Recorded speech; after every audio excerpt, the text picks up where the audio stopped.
Eu achei muito interessante nessa história como a gente consegue observar aqui uma decadência extrema, embora eu fiquei muito curioso e a família não discutiu, não apresentou detalhes do que houve, de ele ter largado o pastorado e simplesmente ter mudado a rota absolutamente.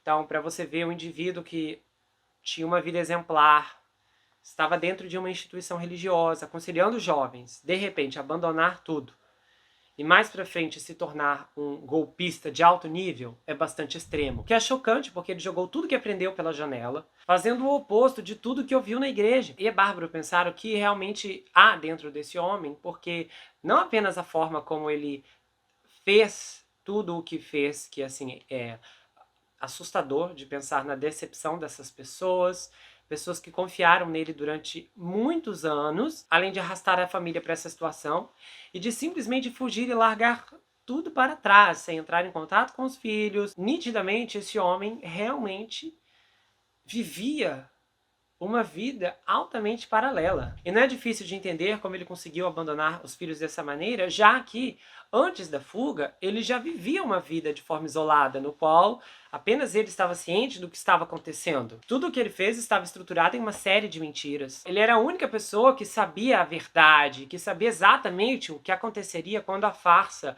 finalmente rompesse. Então muitas vezes o indivíduo que carrega muitos segredos, ainda mais segredos em uma instância como essa, onde você precisa dar desenvolvimento a coisas que você está fazendo que você não pode contar para mais ninguém, você realmente aprende a se isolar. E ele aprendeu a fazer isso muito bem, separando exatamente essa vida de pai, de marido e de golpista, fazendo com que essas duas instâncias não se fundissem. Ele conseguiu construir toda uma arapuca muito bem articulada, um programa na rádio, aparições na TV.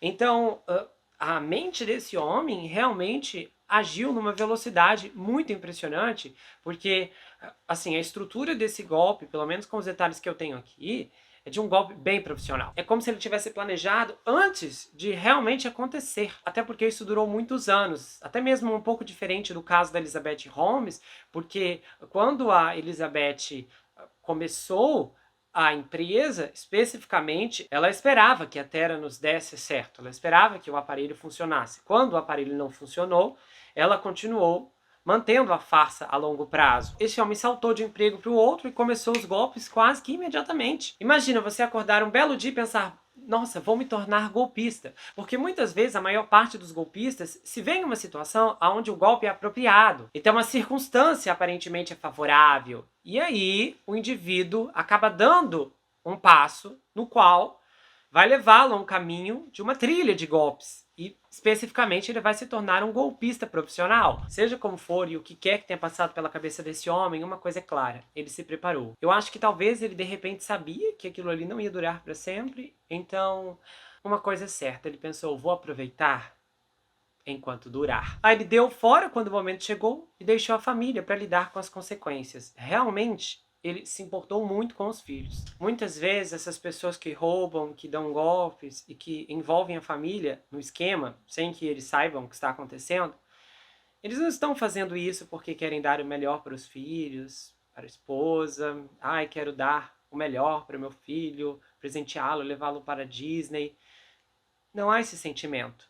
O que, na verdade, por trás desses atos de bondade, há um comportamento que está mascarando já um tipo de planejamento do indivíduo de eu vou envolver a minha família no esquema, entendeu? Porque eu vou fazer eles desfrutarem disso como uma pólice de seguro. Porque até mesmo essa vida de mentira que foi construída ao longo dos anos pode servir depois para manter a família com base de apoio. Eu só fiz isso porque eu queria ser um pai maravilhoso para vocês, dar o que vocês queriam, dar coisas divertidas, fazer viagens. Mas em muitos casos, essa não é a verdade. O indivíduo, ele age como se estivesse realmente investindo. Ele quer fazer da família seus cúmplices, para depois usar isso contra eles, para fazer com que os familiares se sintam obrigados a manter seu apoio, a estar do lado dele, porque tipo, olha, eu fiz o que fiz, viu? Mas foi por vocês, tá? Eu menti, roubei, trapacei, enganei, tirei a economia de uma vida de várias pessoas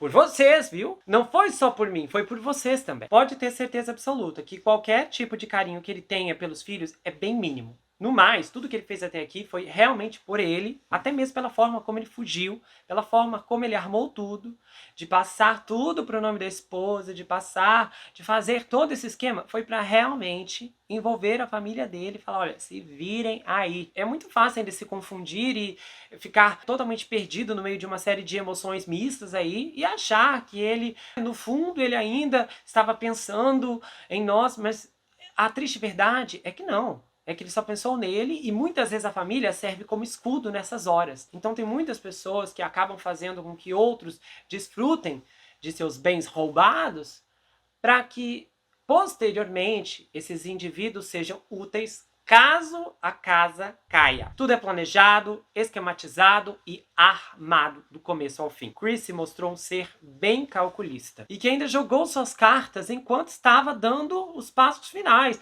Ai, ore por mim. Olha o nível do indivíduo. O que ele pensou? Tipo, eu estou fugindo aqui, acabei de dar um golpe de milhões de dólares, o FBI está atrás de mim, ore por mim, não sei o que vai acontecer, entende? Não sei. Realmente ele não queria oração, ele só sabia que isso mexeria com a sua ex-esposa. Ele só falou, quer saber, eu vou falar na língua dela. E eu acredito, inclusive, que essa revolta que o Philip tem, que diz que, inclusive, não chama mais seu pai de pai, é baseada nessa leitura que provavelmente ele deve ter feito também. Essa mesma leitura que eu fiz é a que ele fez sobre que o seu pai é de fato um monstro. A princípio não é um indivíduo que tira a vida de outro a sangue frio, mas que tira tudo de outras pessoas. Agora eu achei interessante aqui foi a obsessão dele pela Disney, porque tem um transtorno de obsessão Disney, se chama DOD, que também é conhecido como Disney ficção. E é a obsessão patológica pela Disney e seus personagens e suas obras. Foi identificado pela primeira vez em um relatório do psicólogo clínico Jeff W. Johnson em 2001. E o Jeff definiu o DOD como um relacionamento parasitário com a Disney que subsime todos os outros aspectos da vida do indivíduo e geralmente é causado pela exposição excessiva aos produtos da Disney, personagens e histórias quando o indivíduo é pequeno. Então isso pode se manifestar de várias maneiras, desde leve até gravemente insalubre comportamento.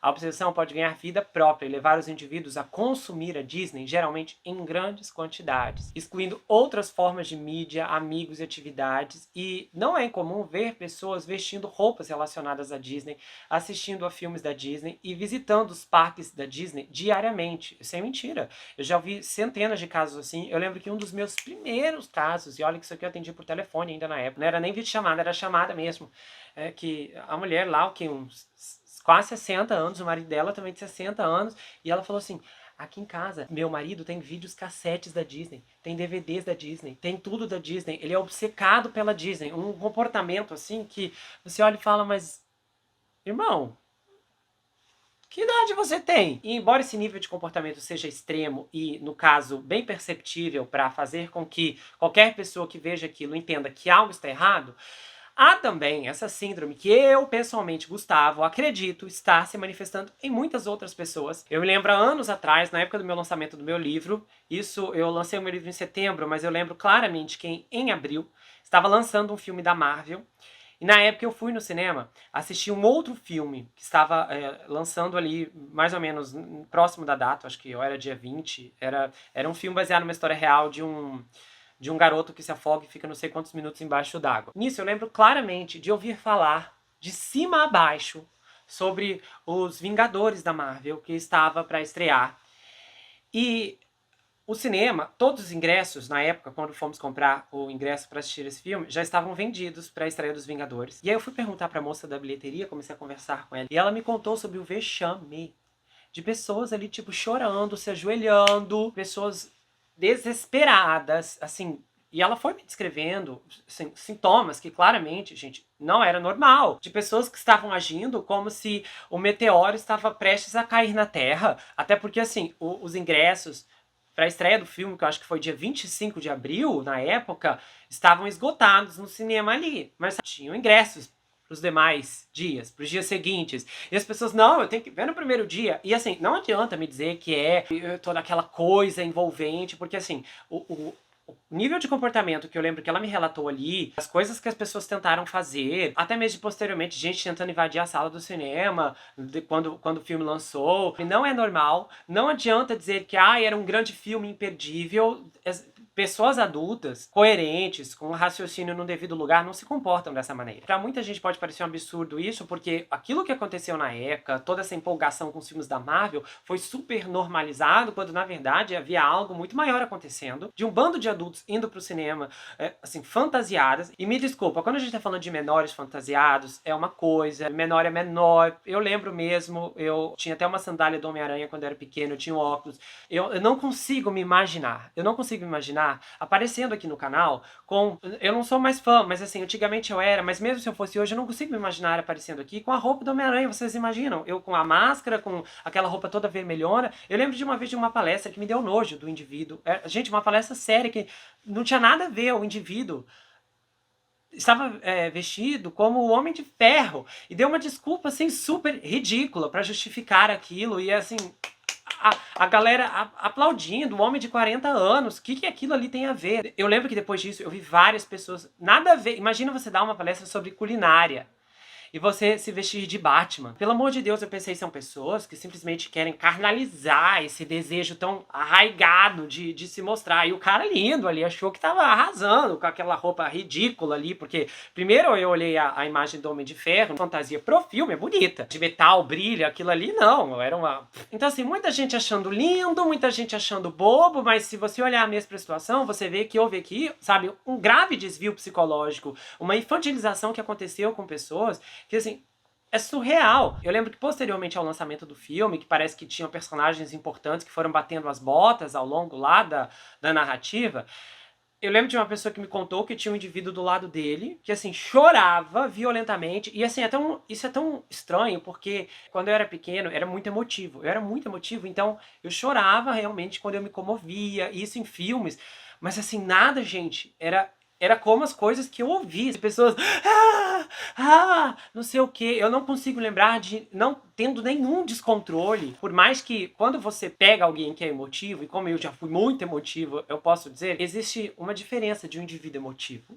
A forma como ele chora, a forma como ele expressa as emoções, de como alguém que simplesmente parece que é o fim do mundo e a pessoa, sabe, cai no chão. Isso não faz sentido. Isso simplesmente nem corresponde à realidade. O frenesi que aconteceu naquela época, que eu acho que inclusive foi o ponto auge da Marvel Studios, assim, é assustador quando você pensa que aquilo tudo passou batido, que todo mundo achou lindo, a forma como muitas pessoas estavam se comportando, porque nós não estamos falando de uma situação que desencadeou violência, que desencadeou, sabe, agressividade, homicídio, mas nós vimos ali sintomas de comportamento de pessoas que estavam com aquilo e que ainda estão até hoje.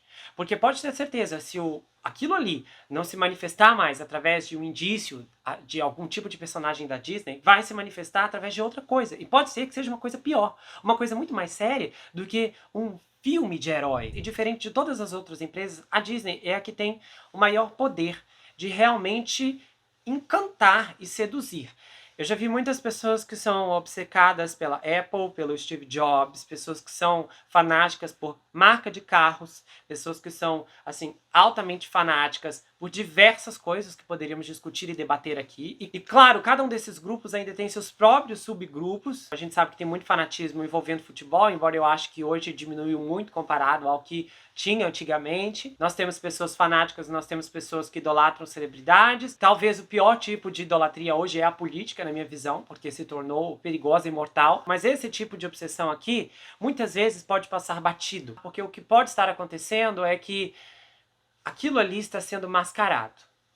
E muitas vezes, posteriormente, uma depressão grave pode aparecer, uma ansiedade e outros problemas de saúde mental em algumas pessoas. E é o que eu acho que aconteceu com muitos dos filmes da Marvel. E é claro, gente, não tô falando aqui, ai meu Deus, você foi no cinema e assistiu todos os filmes da Marvel. Não é nisso que eu estou falando. Eu sei que tem pessoas que são fãs, que gostam de consumir, como tem pessoas aqui que consomem todos os vídeos que eu lanço. Não é esse tipo de fã que eu estou falando do fanatismo. Aquele tipo que a sua preferência se torna tão importante quanto a sua vida. E muitas vezes aquela realidade de super-heróis que pra mim, pra você que está com a cabeça no lugar, sabe, é só apenas um filme, é pura fantasia, pronto, um filme de começo, meio e fim, para outras pessoas acaba se tornando muito sério. E ao longo do tempo, por incrível que pareça, muitas pessoas param de realmente medir a realidade da imaginação e simplesmente fundir as duas coisas. E é um empurrão extra para que isso aconteça, que é o fato de que a Disney é tão boa em se promover e promover os seus parques e suas outras ofertas de entretenimento, que ela se tornou sinônimo de felicidade, magia e a forma mais pura possível de entretenimento infantil, de alegria, de felicidade, de paz. E a razão de muitas pessoas, principalmente para quem mora nos Estados Unidos e tem condições de ir na Disney, como eu já ouvi, umas 200 vezes por ano, e isso é sério, não é exagero, 200 vezes por ano, que essas pessoas estão entrando naquele parque ou nos outros parques da Disney, porque ali elas se sentem seguras. Ali elas se sentem felizes. Ali elas gastam o seu dinheiro porque elas sabem que vão receber emoção. É uma sensação de alegria, de euforia, que na maioria das vezes é difícil de ser encontrada ao visitar outras atrações. Ou mesmo visitar outras cidades, ou fazer qualquer outra coisa que não tenha a ver com a Disney ou com outra obsessão em particular. Existem alguns casos registrados de algumas pessoas que ficam tão presas na magia, que ficam tão obcecadas pela Disney, pela marca e por tudo que a marca proporciona, que elas ficam desconfortáveis com pessoas que não se importam com a Disney. E então passam a exibir comportamento rude, até mesmo dentro dos parques, se perceberem que aquele indivíduo não está valorizando como deveria aquele lugar incrível. No fim, é tudo uma sensação de escapismo. Só que um dia essa fantasia acaba. E muitas vezes não porque o indivíduo quer, mas porque ele fica impossibilitado. E nesse momento ele é forçado a encarar a realidade ou então fugir. E no pior dos casos, alguns indivíduos percebem que, como não tem mais a fantasia, então não vale mais a pena viver. Então eles decidem terminar a sua história, porque nesse ponto da estrada eles não sabem mais quem são e nem o que podem fazer para recomeçar. Então, depois de muitos anos, quando o indivíduo vive agarrado em algo que é fantasioso e essa fantasia simplesmente se dissipa, o que restou do sujeito não tem mais forças para lutar nem para recomeçar. Às vezes, a única força que resta é para colocar um ponto final na sua história, para se dissipar, assim como a fantasia.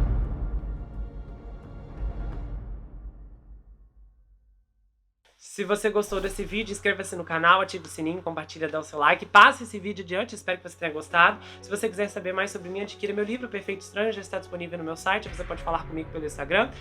O envio acontece para qualquer lugar do Brasil, quase qualquer lugar do mundo também. O livro vai acompanhado por marcadores, um pôster exclusivo e vai autografado se você quiser, tá bom? Você pode me seguir lá no Instagram, Gustavo N Psicanalista. Eu tenho um canal de cortes, onde as análises são recortadas, postadas por lá.